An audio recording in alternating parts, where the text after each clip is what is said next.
Hey Danny, how are you? Back to woodworking. Go for it, man. You should come here and help me with my bookshelves. I've never heard of that town in New York. Oh, it's on Long Island. Pennsylvania, Henrico. I used to have a good friend in Henrico. Middletown. And now it's going too fast here. The Yukon. Oh, I can't wait. August 16th, man. I'm planning to write about that. So we got to hope nothing political happens on that day. That's when the Yukon they struck gold in the Bonanza Creek. Portland, Maine, Gail, a Sprague name. There you go. We have lots of Spragues here, as you know. All right, so let me get right to it. Lots of questions here today and lots of things to think about. But let's start with a question that I think is a very good one that a number of people have asked about, and that is anger on the part of those people who voted for President Joe Biden to run for re-election and who gave him a majority of the delegates, now feeling as if their vote has been stolen from them. And I don't think that's an illegitimate question. I mean, there often that gets sort of swept away, and people say, "Well, you sort of voted for Harris too. She was on the ticket." But I understand why people are unhappy about that, and I would like to point out a couple of things on that front. The first is that um, President Biden was hounded from the race. There is no doubt about that. But in this case, I think it helps to think about who did the hounding. That is, the media really, and this was my complaint all along. The people keep talking about what a disaster his debate with, or some seeming debate with Donald Trump was at the end of June, without talking about the fact it was a hideous debate on the part of Trump. I mean, Trump just got a pass for that, and that was the media's doing. And the problem was that sort of snowballed until the politicians jumped on board. Now, that being said, I don't think they were all pure as the driven slush, as Mae West would have said. That certainly there are always rivalries and so on going on in political parties, but rather than seeing this as politicians knifed Biden in the back, I think it maybe makes more sense to look at it as the current media landscape is such that it had the power to create juggernaut, if you will, that made it impossible for him to stay in the race. Now, that being said, one of the things that, as you know, I had said very early on, right after the debate, and the timing of these things really matters, by the way. When somebody says something and then someone drags it out 8 years later, the whole world has changed by then.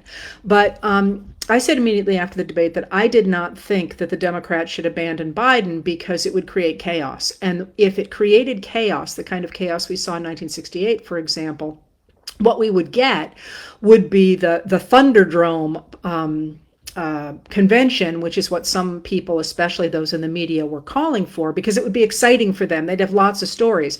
But what it would do is it would both reinforce the idea that the Democrats were hapless, which they have not been for a very long time, but it's an old trope, and it would create the kind of chaos that might make it attractive for certain people to vote for someone like Trump, who would promise to restore order. So what was truly astonishing about the way Biden stepped down and what he did when he stepped down is the timing.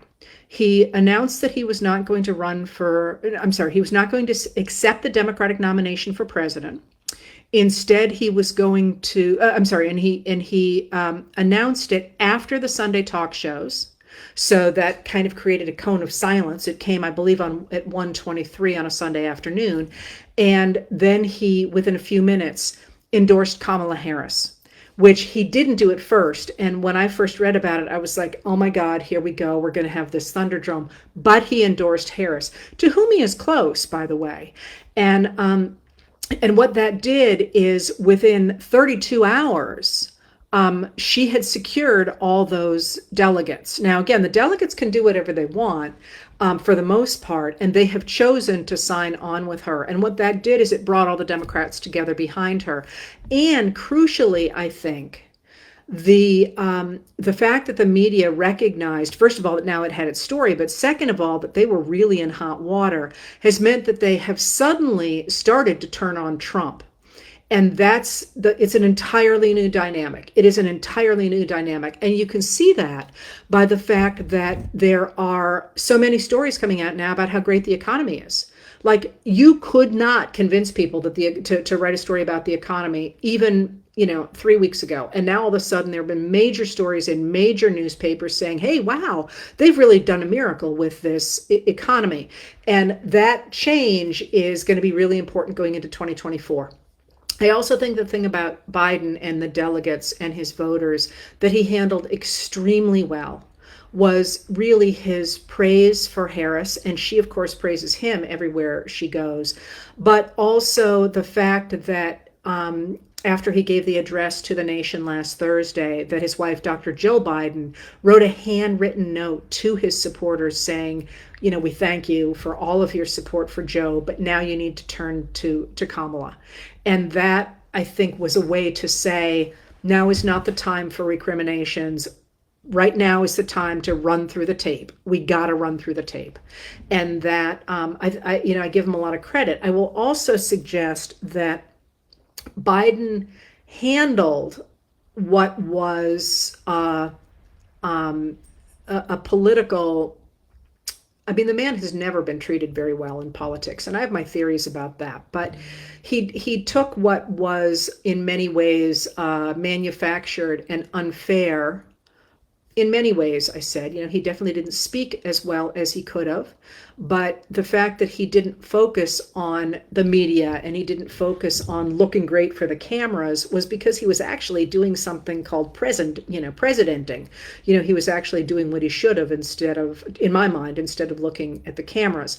But he handled that in such a way that, there's in martial arts, and in many kinds of contests, there is the idea of taking people's attacks to vault yourself to a higher level. And what he managed to do through his sort of political jujitsu is to frame himself as a statesman rather than a president. And that change took about 3 days, which was astonishing, truly astonishing. But what that does is it puts him in a very good position now to call for the larger kinds of reforms that he has in the Supreme Court, for example, getting rid of the immunity that's been given to the president in a way. By the Supreme Court. The Supreme Court kept to itself the ability to decide what was an official act and what was not. But he can now criticize those things, and he also can act going forward to protect our elections, which is part of his Article 2 powers, and also to act in ways that are for the best of the United States without really concern about his political future or anything other than his legacy and what's best for the United States. It's really, there are many ways in which Biden is an interesting president, but the way that he handled that week was, just masterful. And this is what I study for a living. So this was really incredible. So for people who are upset about that, that's all I got. But that there's so much going on, and I will say that the day will come, maybe not in my lifetime or yours, the day will come when we will have the inside scoop of what happened in that White House and in the private discussions with the Democratic operatives that Biden had. We don't have that now. We have glimmerings of it, but we don't have all of it. And the glimmerings suggest that he was angry at the fact that Democrats weren't stepping up for him. But we just don't have enough of that to know what the posturing was inside, unfortunately. But on the other hand, I don't really want to know. So, all right. So, so other questions that you have here. Let's get rid of the easy one first. And that is the idea of an October surprise. Are we going to get an October surprise? And just to set this in bigger context, October is always the time in our country that we have tended to get something big happening. And that's not because it's a plot necessarily. And this happens, by the way, in non-election years too. It happens because, people take the summer off. I don't know what professions you're in, but, in academia, people are kind of focused on their own work or doing something else, and they're not really paying attention. And that is certainly true in financial things, in business things. People are on vacation. And in the 19th century, people would go on vacation for months. And they're really just sort of starting to get their feet back under them in September. The kids go back to school, things start back up again. And then by the end of September, if there is a problem looming, that's when people start to sit up and take notice.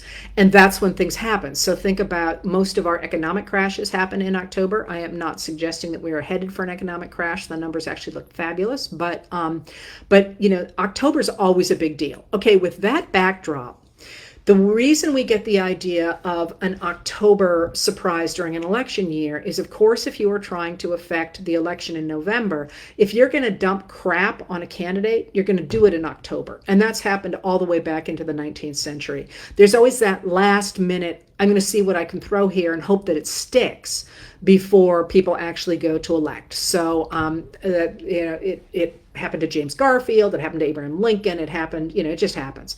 But we get the modern day idea of the October surprise from 1980. That came from the fact that then candidate Ronald Reagan was running for the presidency in 1980, and he was very concerned that Jimmy Carter, who was the Democrat incumbent, would announce that he had in fact done a deal to get the hostages back in that year, and it would come in October, and then Carter would be reelected. So Reagan was very adamant that, he kept telling the press there was going to be this October surprise, so that if it happened, it would look as if it were a political ploy on Carter's part. And, there are many things that I don't like about Reagan, but that was despicable. The same way I feel that Trump's playing with the life of Evan Gershkovich is despicable. You don't put people in that kind of political jeopardy in the United States. You don't use them as pawns. They did.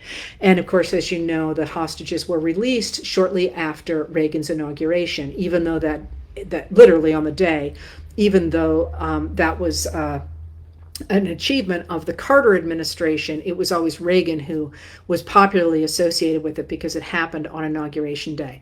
So there is this sense that October is this incredibly important moment, and there's a lot of stuff that falls in October. It always does. And you should expect something is going to fall in October, because it does.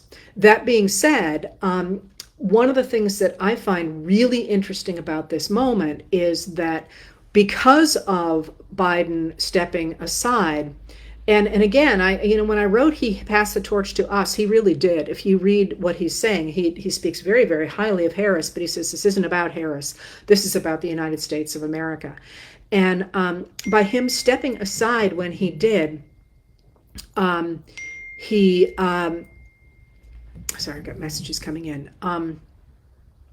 By stepping aside when he did, what he did was he created a brand new race in the middle of July.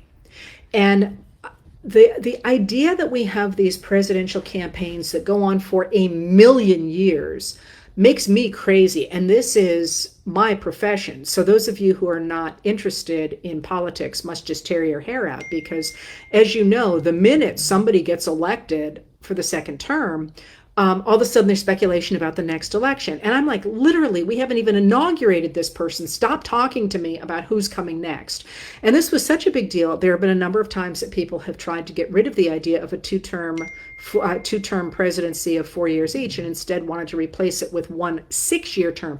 The U.S. Confederacy, I'm sorry, the CSS Confederacy, the Confederate States of America, the CSA, the Confederacy, did in fact do that. That's one of the ways in which they changed the Constitution, which they used as a blueprint for their own Constitution. But this is really, really, really recent. The idea that we have to have these interminable races for president really comes from the early 1960s, and the idea that you got a candidate like John F. Kennedy by having a long-term machine that is building up popular support, that is building up delegate support, that is building up, all this sort of a juggernaut. That's the 1960s. If you think even about, for example, the Eisenhower nominating convention of 1952, it was not clear going into that convention, the Republican convention of 1952, who was going to emerge as the nominee. And in fact, it came down to a fight between Robert Taft of Ohio. He was a senator of Ohio, actually William Howard Taft's son, and a curiously limited man in a lot of ways. But he fully expected to get the nomination. But Eisenhower had begun quietly to line up delegates. And at the end of the day, it was actually the delegates from Massachusetts, under the really direction of Henry Cabot Lodge Jr., the second there, who swung the Massachusetts delegates over to Eisenhower. And that's where we get the term the Eastern establishment. It was the Eastern establishment, the people who were mad that Taft, who was sort of a Goldwater figure, that he was an extremist. The people who were mad that Taft, who wanted to roll back the New Deal and all that, didn't get the nomination. They blamed that Eastern establishment, and that's where we get that term. So as recently as 1952, you didn't really know who was going to be coming out. You had some obvious ideas, and there was support for one or another, but you can see that this really changes in the 1960s until we have what we have now, which is, I'm not even an agnostic on this. I don't think it's healthy for us to be spending all of our time wondering who's going to sit in the White House, when really what should be happening is we should be focusing on legislation and policy and what's happening in Congress. Although that being said, one of the whole things about the rise of the radical right in America is they have tried to get rid of the ability of Congress to do anything. So you can see why we don't talk, for example, about the House of Representatives right now, is because they ain't doing nothing. They literally just went on vacation because they're like, we can't agree on anything, so let's go home and play in the sandbox. I'm sorry, I shouldn't have said that, but come on, you're representing the American people and you can't even pass a freaking appropriations bill? I'll stop. All right, so now let's get into the questions that you had about, another easy one. Why don't we have congressional term limits? We do. They're called elections. And that's why that has never taken off, is because of that. Now, people have asked about the limits to the Supreme Court, the idea of, which is very popular, by the way, the idea of having 18-year terms in the Supreme Court. And I will come back to this. There is not currently in the Constitution the idea of a term limit for Supreme Court justices and many federal judges who are supposed to serve as long as they're for the time of their good behavior, which is quite vague. But as I keep saying, we have to adjust in American democracy for modern transportation and modern medicine, because it is only very recently that people could be on the Supreme Court for, 50 years. In the days when you rode a freaking horse around the circuit, it was a young man's game. And until very recently, people routinely resigned. They did their time, and then like anybody else does, they would say, I'm old, I'm tired, I want to, take care of my garden, and they would resign. And it has become, because of the current day partisanship, this grim clinging on until they can guarantee that they're going to be replaced by somebody like themselves. And that's not healthy for anybody. So without modern medicine and modern transportation, neither of which the framers had when they wrote the Constitution, the whole meaning of that has changed. And that it's high time, I think, that we did something about that. So that's why it was not talked about in the Constitution, which is very limited in the way it talks about the judiciary. You've heard me joke about the fact that when they wrote about the three major articles of the Confederation Constitution that start with Congress, and they're very detailed on Congress, and then they go to the executive, that's Article 2, and they're pretty thorough about the executive too. And then they get to the judges and justices, and I always kind of laugh that they just say, we need some judges, and let's go home. But they do that in part because they didn't really define very well what those justices would do, and certainly not what the Supreme Court would do, although they did say it would adjudicate between states and between the U.S. and other countries. Totally makes sense, right? It's Congress who then sets up the federal courts in the late 1790s. 1789, the Judiciary Act, and then does things like establish the size of the Supreme Court, which has varied dramatically during our history. The number 9 came up in 1869 under U.S. Grant. There's all sorts of reasons to reform the court, not least now that it is in such extraordinary ideological disrepute. For example, this idea of imposing Christian nationalism on the rest of us. Only about 6% of Americans want that. I'll come back to that. All right, so that is term limits and and Louis DeJoy is another. Oh, you know what? I got a couple of easy ones here. Louis DeJoy.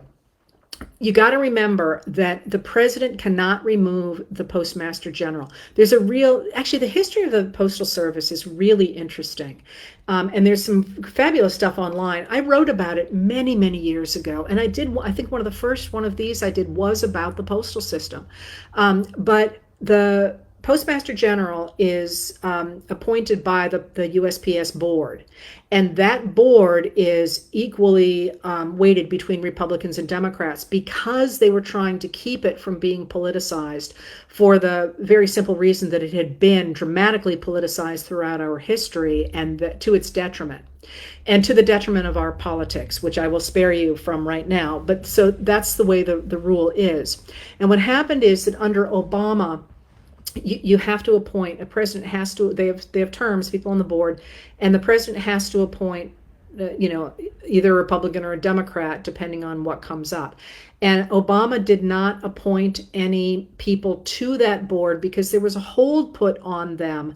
I think it was by Bernie Sanders, an independent of Vermont, because he thought that the appointees were not good enough on labor issues. So what that meant was when Trump got into office, he stacked it full of people who might nominally have been Democrats, but they were all sort of on Trump's side on issues. So it's taken this long for the board to switch over. And in fact, just last week, I think it was, Biden appointed Val Demings of Florida, who is a fabulous lawmaker, and a Republican whose name I don't remember, to that board, and they're inching closer and closer to being able to get rid of DeJoy. All right, what else is on here that's easy? One last thing about the ear and the bullet. Boy, is that hinky, huh? What I keep coming back to is the 4 motorcycle police officers standing around Trump all had minor injuries from flying shrapnel. And that shrapnel came from the idea that a bullet hit some object on that stage and stuff flew off it. So somebody wrote and asked, why did the FBI say they weren't sure what it was, and then to say it was a bullet? If you look at what the guy said very carefully, or what the release said very carefully, it seemed to me to suggest that you could be hit by a fragment of a bullet, shrapnel from a bullet, and it would still cause injury as opposed to the bullet itself. And that, we may or may not find out more about that, but I have it would be a miracle shot if he was that barely damaged from a bullet. So, is all I can say on that one. All right. Yes, someone said he's lying about the bullet. I would suggest that that's probably true, but once again, I do try and stay in my own lane. I'm not a ballistics expert, although I talked about ballistics the other day here, and I don't have the expertise to talk about that. Now, let's talk about the big questions that you people ask me about, and that's this campaign going forward.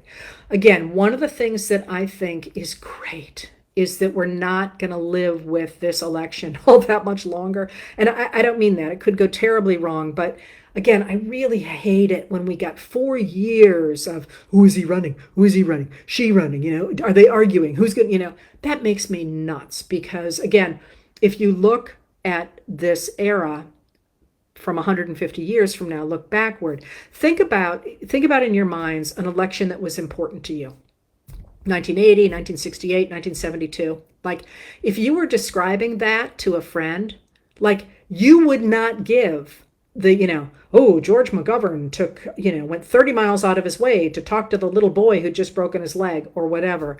You would get the highlights. And I just do not have the patience for doing this day to day slog through every freaking thing anybody who might be considered for president does for 4 freaking years. So the question that people asked is, can people keep the enthusiasm for Harris going forward for the next 3 months, essentially? And of course, expecting an October surprise, not because there's anything untoward out there, but because that's just what happens for all these structural reasons I mentioned at first, and also for the political reasons. One of the things that I think is really interesting, and that I was playing with when I wrote the other day about that tipping point idea, is that I don't think, and again, I'm a prophet of the past, not the future, but I don't think that this enthusiasm for Kamala Harris and the ideas she represents is ephemeral. I really don't think this is just about Kamala Harris, although it is a lot, it's a lot about Kamala Harris. And you asked me to say some stuff about her. I have spent not an insignificant amount of time with her, probably several hours. I think she's one of the smartest people I've ever met. All these people, not all these people, I shouldn't say that. All the Democrats I have met, with one exception, are really smart. So it's stunning when somebody is that smart, right? And you can watch. One of the things I used to do was to watch her in the Senate, in Senate hearings, because I'm fascinated by the way people use words to shape spaces. And she does it better than anybody I know, which is interesting. Ron Suskind, the journalist, does it as well. And a few other people do it, but she's really fabulous at it. What Biden did with her when she became his vice president, everyone kept saying, why don't we see her? Why don't we see her? She's not doing anything. And I've answered that before for you. We didn't see her because you don't see the vice president. That's the point of being the vice president, is not to upstage the president.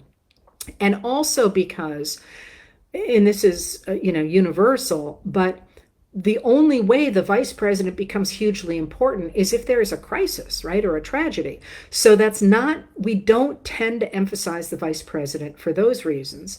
And it's only very recently that we start to get presidents, and it was largely Walter Mondale, that we start to get vice presidents who do anything other than, sit around being the spare. If you remember when Teddy Roosevelt became vice president, he was so bored. He actually went to Melville Fuller, who was the Chief Justice of the Supreme Court, and asked if he could read law with him so that he could get, he could pass the bar. He was that bored because there wasn't really anything for the vice president to do. It's not defined in the Constitution. And George Washington wasn't a huge fan of John Adams, who was his vice president, so he didn't really include him in very much, and we got this idea that the vice president didn't do much.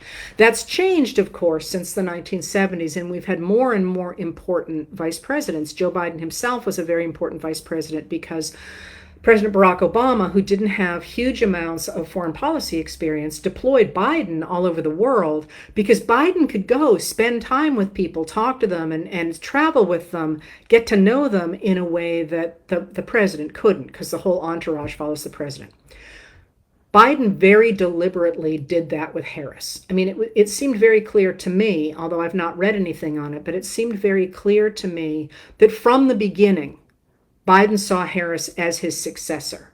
And so in this moment, he just didn't expect it was going to happen quite so quickly. And he didn't ignore her. He didn't push her aside.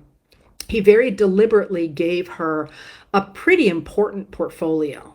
So, it's interesting to think about who gets the portfolio. So under Trump, his Vice President Pence, I'm not sure he even had a portfolio.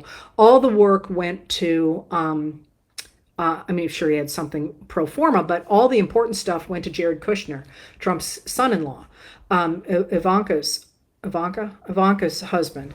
But Biden did that with Harris and with Antony Blinken and with Jake Sullivan. They have the really big portfolios. And Harris's, as I say, you didn't hear a lot about, although it was certainly there if you were looking for it. But she has traveled the world. She has been in, I think she's had meetings in 21 countries and met with more than 150 heads of state. And what she has always done is she has delivered the messages from the administration that Biden was not at liberty to do.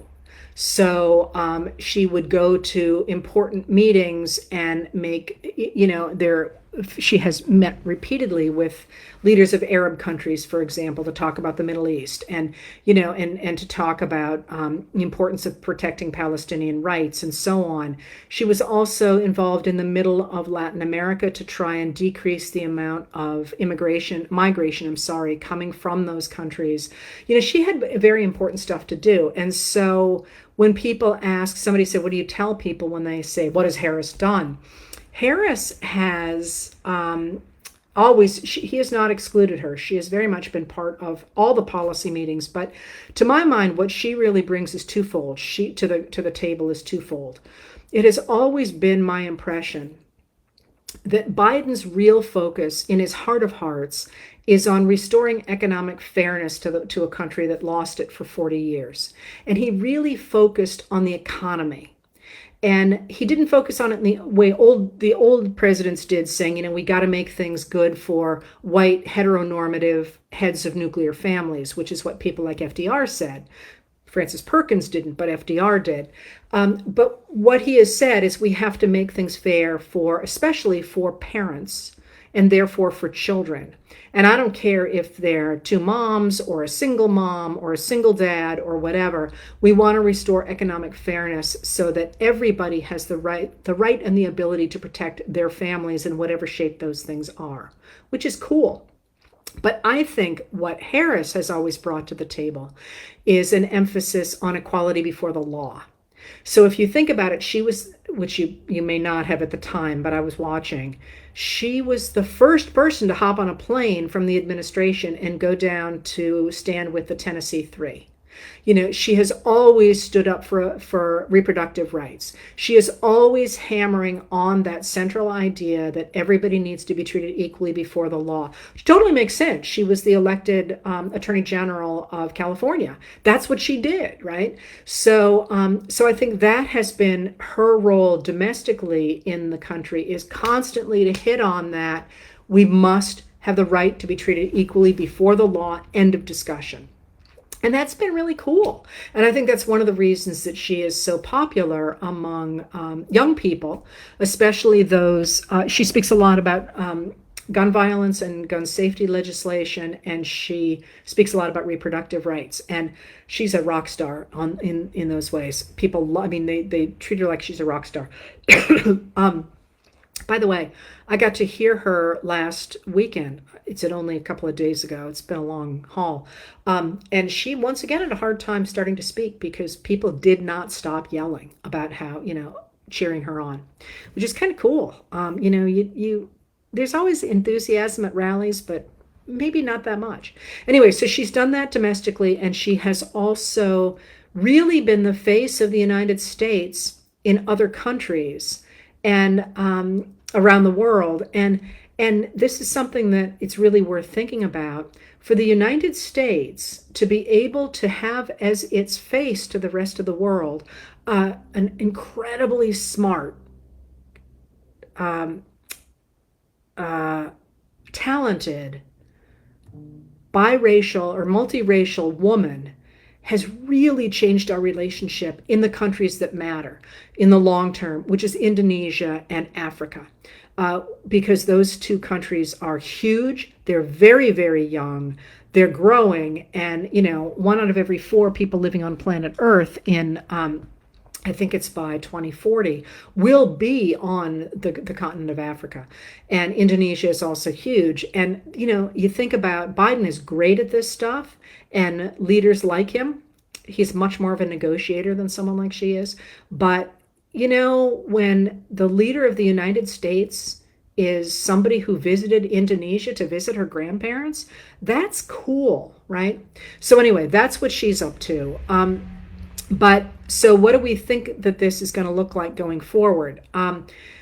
One of the things that this has meant is the short the change here is, first of all, as I say, I think the enthusiasm is about Harris, and I'm enthusiastic about Harris as an individual and as a lawmaker, but also because we are all so sick, not only of Trump, but also of 40 years in which we felt we were losing our rights and losing our ability to make a living, and the world was getting taken over by oligarchs. And there is this concept of a tipping point in which, people like me have been fighting for 30 years now, more than almost 40 years, to sort of say, we got to stop this, folks, we got to stop this. But there comes something that tips everybody over the edge. And, I really don't see that genie going back in the bottle. Certainly not before the election, and maybe not ever. And that is, I'm dead serious when I say it feels like a new country. It feels like a new world. Now, that being said, what are they doing now to fight back against Trump? And people have talked about the emphasis in this campaign on the fact that the Trump people are weird. They're weirdos. And there's a broken, there's a bifurcated way of looking at that. Some people are like, my God, oh my God, no, they're dangerous. And they are. I'm going to talk more about that in just a minute. But one of the ways that fascists rise, or that authoritarians rise, is by making themselves look as if they are strongmen, that they are inevitable. You must stay on their good side, or they are going to punish you in some way. And you can see this with what the media was doing before Biden said he wouldn't accept the nomination. They were jumping on board the Trump train because they were hoping that they would be protected from him when he got into office. And people like me kept saying, it's not how it works. Once you put somebody like him in office, he's going to come after all of you. That's the way it works. But, they weren't able to hear that. So that idea that they're dangerous is, it's almost mythological if you think about it. Think about Vladimir Putin riding that stupid horse with his shirt off, right? There's this idea of like these He-Men types, and that they're dangerous and you have to do what they say. I always think of it like fifth grade. I don't know why, but I always think of it like fifth grade bullies. Like, they get power by making other people afraid to cross them. Even if they're not the biggest kids, even if they're, they just have strength in numbers by convincing people to stick around them because they don't want to be the one who gets punched, right?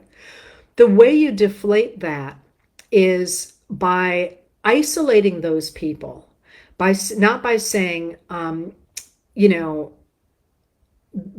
not dangerous. They're very dangerous, but by saying, hey, you and I are like each other. We're kind of normal people. Those people are weird. And the social pressure of that is huge. Like, think about, again, fifth grade. The people might not want to cross a bully, but above everything else, they don't want to be stuck with the weirdos. And that idea, there is actually a theory behind it. And the idea that you can sort of push those people aside and say, hey, they're just weird. This is weird. The guy with the shaman and the people wearing the adult diapers because it turned out Trump wears it, it's just weird, right? So I think that's what's going on with that. And it certainly appears to be working. It's Trump's tweet level is gone higher, and he has lost the ability to hide what he is trying to do, which I'll talk more about in just a second. So you asked in this, one of the people who has been a casualty of this, although he is himself sort of a loathsome creature, is the vice presidential Republican nominee, J.D. Vance, an Ohio senator. And Vance is a really interesting character because he really has almost no experience. He has been a senator for about 18 months. He won his election in Ohio against Tim Ryan I shouldn't say only because, but the tech billionaire Peter Thiel put gazillions of dollars behind him. And he's got very little experience, and he is also terrible in front of the cameras. He is terrible in front of the cameras. And one of the things that I think you're seeing is, first of all, he's not likable. People don't like him. When he ran in Ohio and the year he won, the Ohio governor, who is now in extremely hot water for corruption, won by 25 points in, plus Republican. He only won by 6 plus Republican. So even in a Republican state, he polled way below the governor and the other people. He did worse on that ballot than any other Republican candidate in the state of Ohio. So he's also really wooden in front of the cameras. And he just, he did a video the other day where he was showing people what things look like backstage and that there's food spread out. And he literally said, look at all this, something to this effect. The word is right. Look at all the crap that people leave here for us. He literally called the stuff that people leave for you backstage, which is a lifesaver, by the way, crap. And then he said, of course, I'd balloon right up if I ate all this stuff. And I'm thinking, who says that under any circumstances, let alone on the video that's supposed to make you more likable, right? So he's already wooden enough. But I also think, and I could be wrong about this, but if you think about psychology, often people, when you can't punch the big guy, you punch his friend. And in so many ways, Trump feels untouchable because he was untouchable for so long. And so Vance is getting all of the attacks that Trump did not. And the things that are swirling around him are, first of all, the couch story is fake, by the way. And it's demonstrably fake. And it's also demonstrably I can't say that word. It's demonstrably fake in the sense that, the person who originally posted that story claimed it was in Hillbilly Elegy. Hillbilly Elegy was a bestseller. Do you honestly think it would never have come out before that if it were in there? But people are, purported to be quoting it and so on. And it was obviously over the top, but people ran with it because it was so much fun, I think, to poke fun at a Trump surrogate. And then, of course, J.D. Vance stepped in it himself by the fact that he had retweeted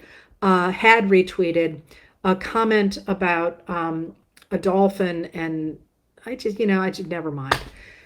He is not ready for prime time. He is 100% not ready for prime time, and he's being slaughtered out there in social media, and that raises the question of a couple of things.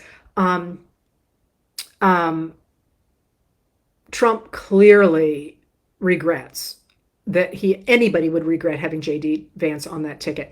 The people who study rollouts say that there has never been such a bad rollout of a candidate in our history, which is saying something considering that in 1972, George McGovern's first pick for vice president, Thomas Eagleton, had to step down in 18 days.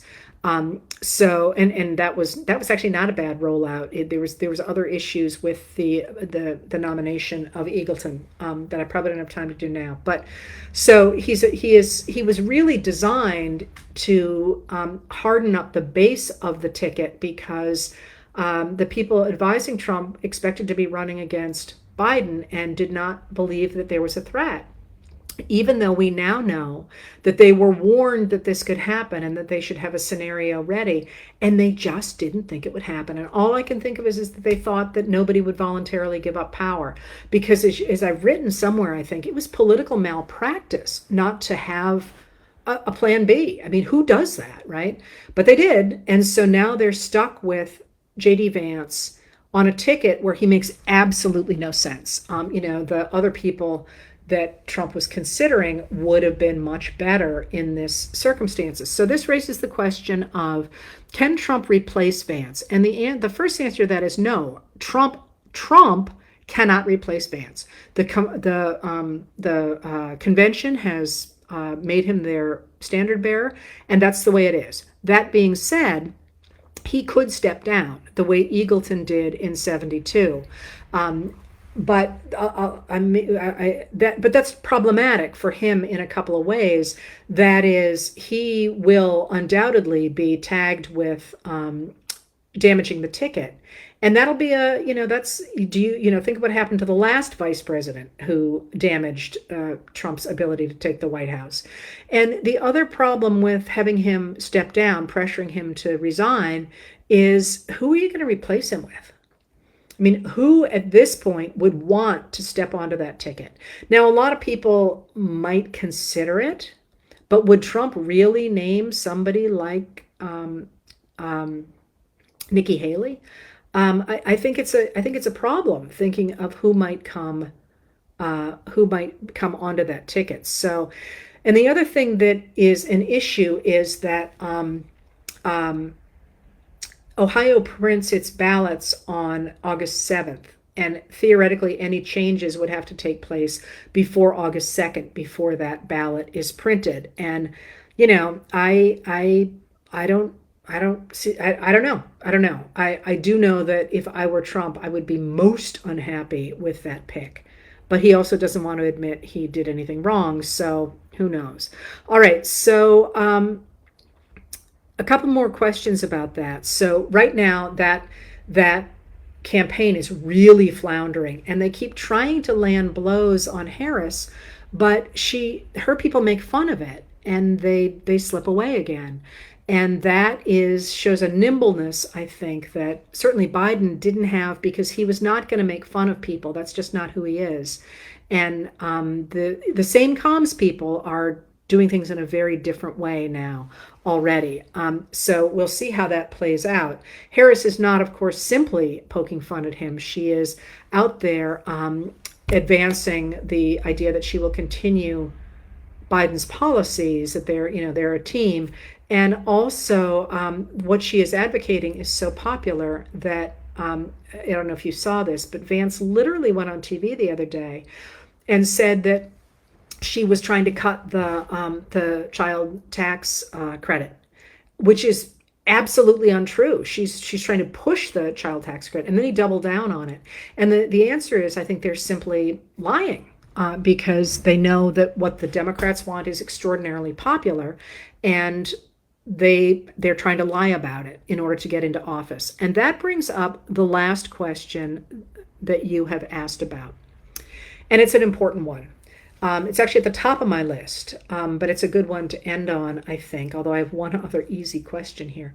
And that's that what on earth should we think about Trump's repeated suggestion that his people only have to vote this one time and they don't have to vote again, and about the fact that his people have deliberately packed election boards across the country with people who are already refusing to certify elections and who could refuse to certify elections going forward. Should you be worried about that? Yes. But let me explain what's going on with that.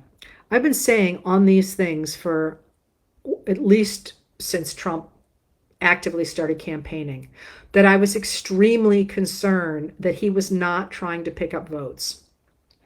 He did not reach out to Nikki Haley voters. Biden did. He does not have a ground game. Biden and Harris now have a ground game all over the country. And by the way, somebody asked, where does campaign money go? Why is it so important that people are raising campaign money? Campaign money goes to advertising, but it also goes to the ground game. It goes to paying people in the offices around states. And it has always been notable that when Trump took over the RNC and put Laura Trump in charge of it, one of his big beefs with Ronna McDaniel, who was there before, is that she was trying to put money into ground offices. She wanted a ground game. And he pulled all that money. He put all that money into his own legal bills and said, we don't need a ground game. And those of us who are interested in voting are like, why don't you need a ground game? Because it's not like people think, oh, gee, maybe I'll go out and vote for you. It really takes feet on the ground, knuckles on doors, meetings with people, everything to get money circulating. And not just that money is not, contributing matters, but it's not just contributing money. What you're really doing is you're trying to enable the campaign to get its message out and to create a sense that its people are there. There's a longer discussion to be had there, by the way, that is interesting for democracy. But he didn't do that. Trump didn't do it. I mean, he just didn't do it. He pulled the money out of the states that were starting to get local offices, and they really haven't put them back in. And so, I've been watching this for a long time now and going, he is not trying to get enough votes. He is not trying to get enough votes. All right, so if you juxtapose that with the fact that J.D. Vance has talked about the fact he would not have certified the 2020 election, and the fact that he doesn't think people without children, people without children. By the way, I hate that term. Like, even if you didn't biologically give birth, who doesn't have a child in their life, So I don't like that whole childless thing. Anyway, that's an aside. I always thought mother was a verb. Anyway, people who did not biologically give birth, let's put it that way, but only women, because apparently that isn't an issue for him with men, that they don't have as big a stake in society as people who have. And then he also has talked about the leadership class in America. And, there are many aspects of the radical right that is now in charge of the Republican Party that echo fascism, that echo the idea that some people have the right to rule over everybody else. And that's certainly what people like Hungarian Prime Minister Viktor Orban say. It's certainly what Vladimir Putin of Russia.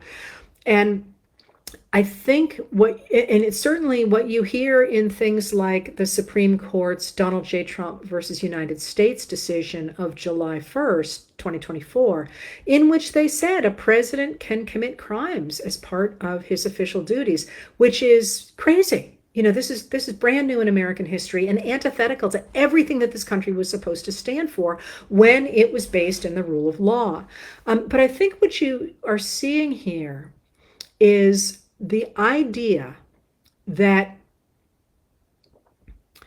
a very few people who, in their case, Vance's case, believes he has the stamp of God's favor on him, like the Christian nationalists do.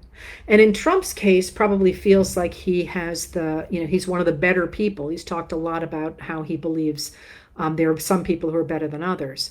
And that these groups of people, these small groups of people have the right to rule over the rest of us. So this will be better for us. If women who are childless aren't, the cat ladies and all that, if they don't have a say, people of color don't have a say, and so on, that's actually better for the country and better for everybody else. But the problem with that is that if you let people vote, and by the way, John Roberts, who's the Chief Justice of the Supreme Court, has been against the Voting Rights Act since it happened. This is a big part of who he has been. If you let people vote, they vote for the things that the Democrats represent. They want schools. They want business regulation. They want a basic social safety net. They want infrastructure. They want civil rights. They want gun safety legislation. They want abortion rights. They want the sort of liberal, and the liberal in America, for all the epithets that have been thrown or all the negative definitions around it. A liberal is somebody who believes that in order to protect the rights of the individual and the person's ability to rise economically, the government must hold back business and make it possible for that individual to do things. That's all a liberal is. And you can be a Democrat or a Republican, an independent or a Green, and still be a liberal. It's not a political designation in the United States. It is an ideology. The problem for the radical right is that Americans like liberalism. They like this government. And they recognize that if they tell us the truth about what they want to do, we're going to tell them to take a hike, as we always have. And this is where you hear, of course we're not going after Social Security and Medicare. It is literally in Project 2025 that they're going to do that. And they're going to protect it. They're going to protect it. But they're going to protect it by raising the age at which you can get it and by limiting how much is in it. I mean, that's absolutely Orwellian doublespeak, right? And similarly, the idea that they are not looking for a federal abortion ban. It is literally in the Republican platform. And that's, you look for the words 14th Amendment, because the 14th Amendment protects the rights of individuals and gives Congress the power to protect them. And what they want to do is they want to start identifying a fertilized egg and beyond as a person, which gives Congress the right to protect the rights of those eggs, fertilized eggs, and on. So they recognize that if people have an honest, have a free and fair vote, they're in the wilderness. I mean, as I said, the number of people who want Christian nationalism imposed on this country is 6%. That means 94% of us don't want it. So when Trump says you only have to vote this one time and then it'll be fixed so you never have to vote again, what he is acknowledging here is that they need the votes in 2024 to put this Christian authoritarianism into place. But even still, he knows he doesn't have the votes. So I think what has been going on, and I've said this 1,000 times to you, I think what's going on is he has been hoping to whip his followers into such a violent frenzy and to work with the people that they have packed into these important positions in the states, so that the states, the swing states, will not certify the election. And when they don't certify the election, the confusion will get thrown into the House of Representatives, where each state gets a single vote, or it will get thrown into the Supreme Court. And in this Supreme Court, with Justices Alito and Thomas and the three people he has packed the court with, do you think that they would turn against him? That's a real issue, right? So how do you push back against this? Well, you may have heard today that that Project is furious about that Trump is furious about Project 2025, and the head of it, not of the Heritage Foundation, but of it, has stepped down. And they're trying to say, oh, we're really not, you won on this, we're really not engaged in this. That is crap. Of course they are engaged in it. But the reason Trump feels like he has to step back is because people's voices are being heard. We're talking to people. We're making people recognize what is really at stake in this election. And you look, for example, at what appears to be happening in Venezuela. We're still at early days. But there, Maduro lost the election, according to exit polls, by more than 30 points. And yet he just said, no, I won. Which is exactly what Trump did in 2020 and exactly what he wants to do in 2024. And what has turned the tide there is the social pressure on so many Venezuelans not to stand with Maduro, including the people in the military. So keep making your voices heard. But I would also add, as I keep emphasizing here, one of the ways we turn this tide and we keep the avalanche going is with the joy. With, you can be part of this even if you don't want to be involved in politics. If you just, you just want to write poetry, or, for once get the grocery shopping done on time, or, do the laundry, or write a book, or make art, or deliver flowers, or do any of the things that are creative and positive. Because authoritarianism cannot live in a country that is full of joy. It feeds on darkness and hatred, and it cannot survive with its opposite.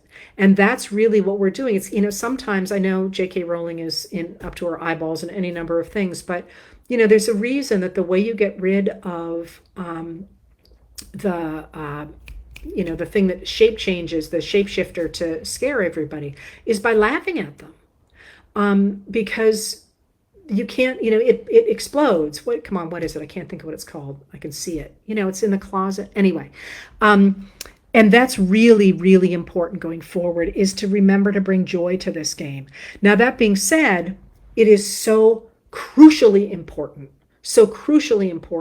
that Biden is in the White House, and that he is not associated with this election right now, because he can say, no, we're not going to do it that way. We're going to protect people at the polls. We're going to do whatever it takes to make sure Trump doesn't simply steal this election. Now, just a couple last things. That's it, a boggart.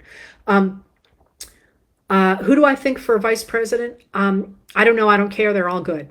In fact, I'm loving watching them all out there, basically vying for attention because they're funny. Tim Walz, I had not, the governor of Minnesota, I hadn't watched his videos with his daughter. They're hilarious. Pete Buttigieg is just a joy to listen to at any moment. I think what probably will happen is that, as I say, Harris is very, very smart. And Biden is savvy, long-term savvy. She's short-term savvy. And, I mean, she's talking about he's been around for a while. They'll do a calculation. They'll literally sit there and figure out who will bring the greatest strength to the ticket. And then they'll decide who doesn't have any weaknesses or everybody's got weaknesses. They're going to find something on everybody, just so you know. Think about your own life. There's at least one thing that you'd be like, oh, I don't want that on the cover of the New York Times. Um, um, and then they'll see if any of them are personally too difficult a match for Harris, and then they'll pick them. And that's the great thing about this is that it doesn't feel, it's sort of the whole point of this movement is that for so long it's been one guy in the White House that everybody looked to. And you can really feel the momentum changing to, no, we're in this as a group. We got governors, we got senators, we got representatives, we got people in state houses, we've got local election. There's so many places that you can operate, including, for example, Roy Cooper saying he didn't want to be considered because if he stepped down, North Carolina would get that Mark Robinson who's, way out there in right field. He's doing his part where he is. And so they're going to pick whoever they pick, and there's going to be at least one bad thing come out about them because that's life, right? And with luck, we will all pull behind whoever it is, recognizing that virtually the entire team is pretty young, and I don't think they're going to feel like their lives have been passed over. I know a lot of people like Pete Buttigieg. I will point out, I'm a big Buttigieg fan. He's an unbelievably good transportation secretary. I mean, I think he'd be good at anything, but transportation is so important right now, especially with the EVs and all that. It's one of the things that you kind of hate to see them pulled from something they're doing so well. But I don't care. There's nobody I'm up for or against. I see only positives. All right, one last question here. Somebody said, why can't we look away from the polls even though we know they're not accurate? And that's because they are the story. You shouldn't live by them. They are the story, but don't lose sleep over them. All right, so I went over here by a minute, 2 minutes almost. And once again, I'm just gonna, for so long I've been doing these and feeling sort of like I was trying to drag people along into feeling like we could do this. And kept saying, please remember, it's okay to look away, reinforce your communities, reinforce your friendships, do the things you love. And now, just a week after Vice President Kamala Harris appears to have gotten the Democratic nod for the nomination, it just feels like a whole new world. And once again, authoritarianism cannot survive amongst a happy people. It's one of the reasons I cared so much about people understanding the extraordinary changes to the economy is because authoritarianism rises when an economy privileges only a certain group. Now that's becoming more clear, but what we really want going forward is fun and joy and not meanness. But that, I think, is exactly what I had been hoping for so long, so that people who are not otherwise engaged or who are on the fence or former Trump voters look at us who want to preserve democracy and say, hey, that's a group I want to be part of. They don't have to be true believers. They don't have to be people who show up to things like this. They don't have to be people who are watching the news every night. They just have to be people who say, yeah, I like this country and I care about this country and I feel like it's going in a good direction and I want to be part of it. And we get that by acting the way we are now. And it's just, I probably will never write a book about my life, but I got to tell you, for many decades, I've been watching the country and being heartbroken at what is such a noble experiment being treated with such tawdry disrespect. And that whole feeling in the last week has turned on a dime. And that's not to say ever that we have all the answers. But if you believe you can find the answers, you're a heck of a lot closer to finding them than you are when you say there are no answers and we need to tear ourselves apart. So anyway, let's just keep doing what we're doing, and I will see you tonight. And I believe I am not traveling for 3 weeks, so I think I'm here on time next week too. So thank you for being here, and have a good week.